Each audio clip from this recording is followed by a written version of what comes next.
How much of a role do you have in being an advocate for the function of journalism? Balanced, or how does that balance against your role in the PR goals? I'm not really an advocate for journalism. That's not part of my job. We have others in the company, as you might expect, the editor of the Chicago Tribune or the editor of the LA Times, or our publishers, or the leaders in our newsrooms on the broadcast side. Those folks are advocates for journalism.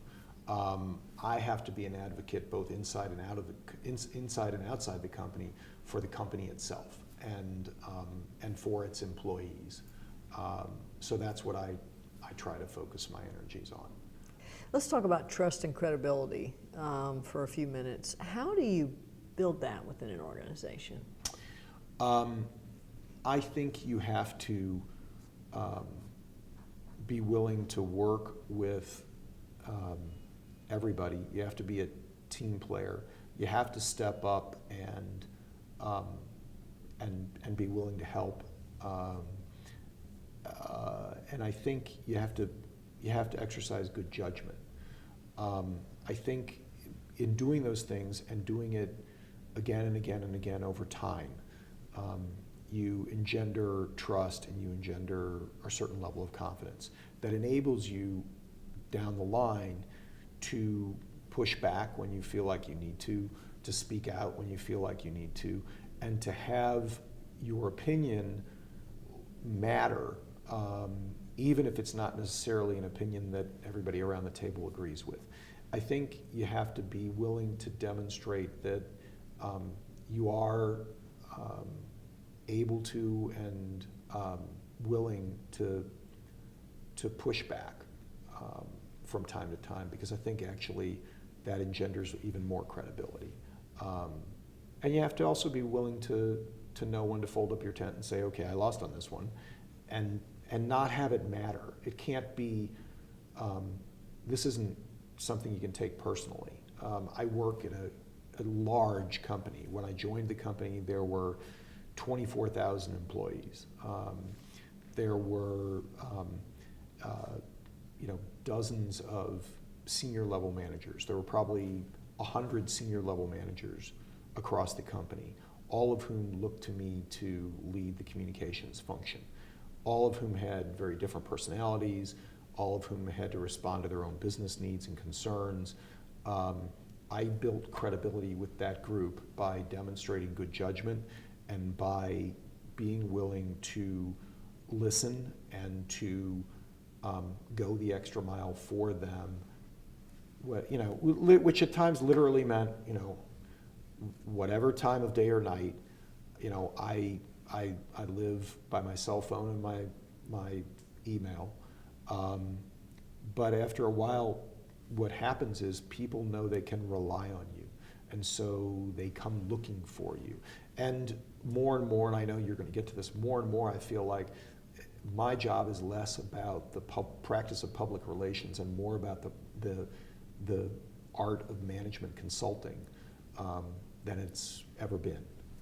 I have advised the CEO of our company about everything from security issues in the wake of 9/11 to safety issues relating to our employees, to business continuity plans that have to get developed, to layoffs, to employee benefits, to healthcare benefits, to a variety of topics that aren't just always about communication. In fact, there are moments where you will sit down to pull together a presentation and an executive will look at you and say, well, what do you think I ought to say? Now you can cower from that. You can sit there and say, well, geez, you're the CEO, you're supposed to be telling me.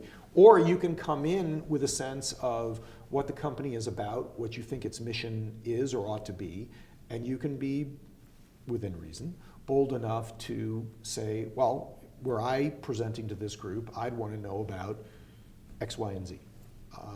I'd want to say to them the following 6 things.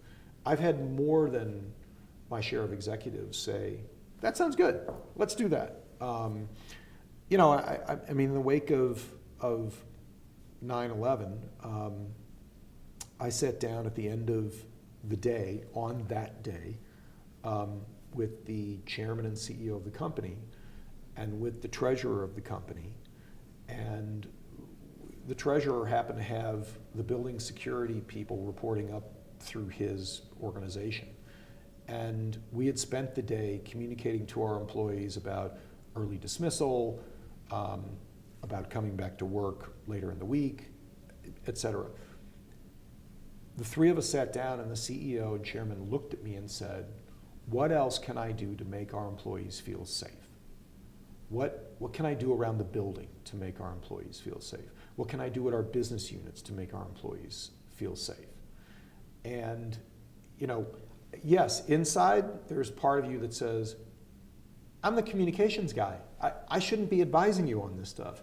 But there's also part of you that seizes the moment and says, well, as an employee of this company, I don't like the fact that, you know, the entrance to our building isn't monitored by security personnel.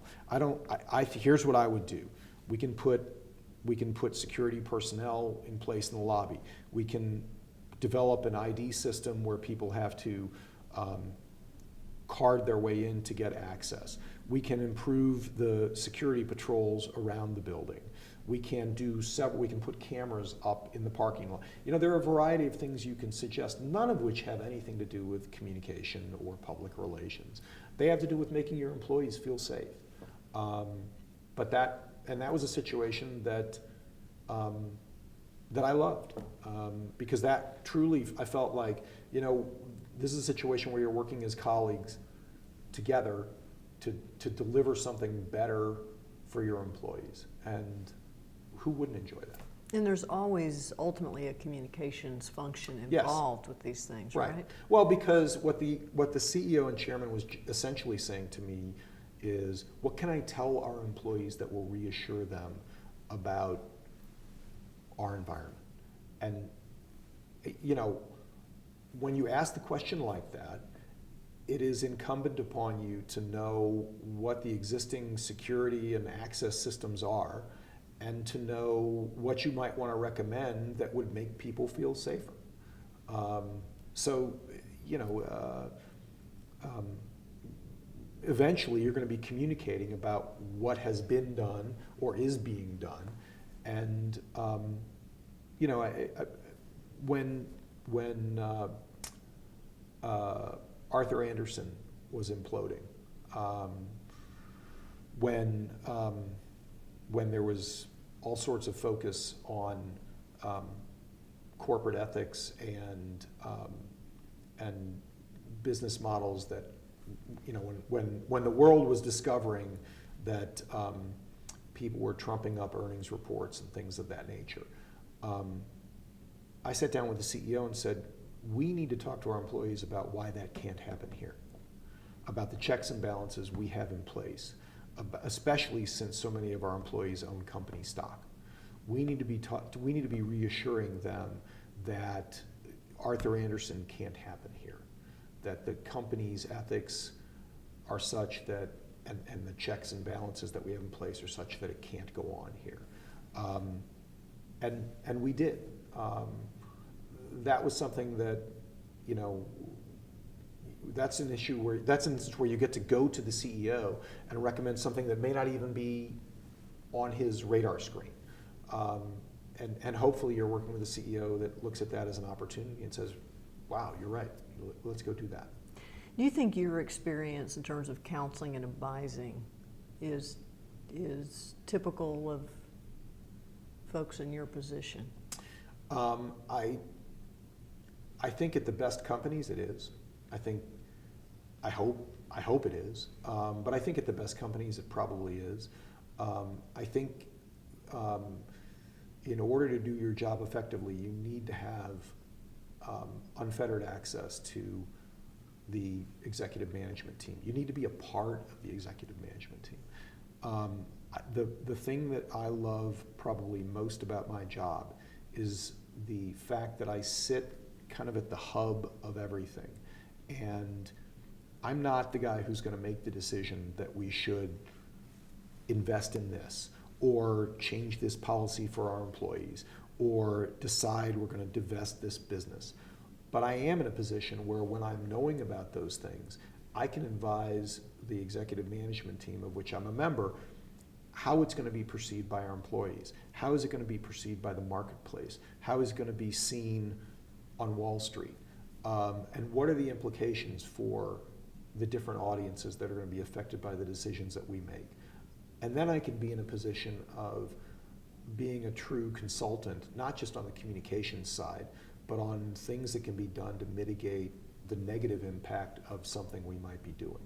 And those things, I think, are important, and that's what makes my job fun. It's what turns me on about what I do.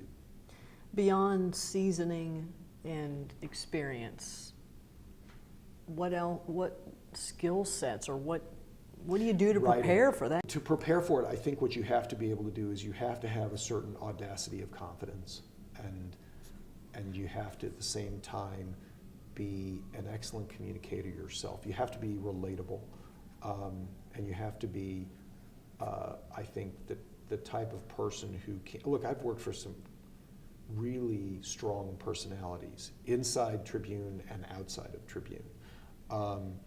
And I think you have to be able to stand up to those personalities as an equal, not in a brash way, not in an arrogant way, but I think you have to be willing to have the courage of your beliefs and your convictions about what you think ought to be done. And then at the same time, I think you have to know when to fold up your tent and say, okay, I made the strongest argument I can make. And if you do that, you earn the respect of the people that you're working with. And then I think the other thing that often goes unnoticed until it's almost too late is good writing. I think you have to be a good writer. You have got to know how to communicate in writing in an intelligent, grammatically correct, cogent fashion.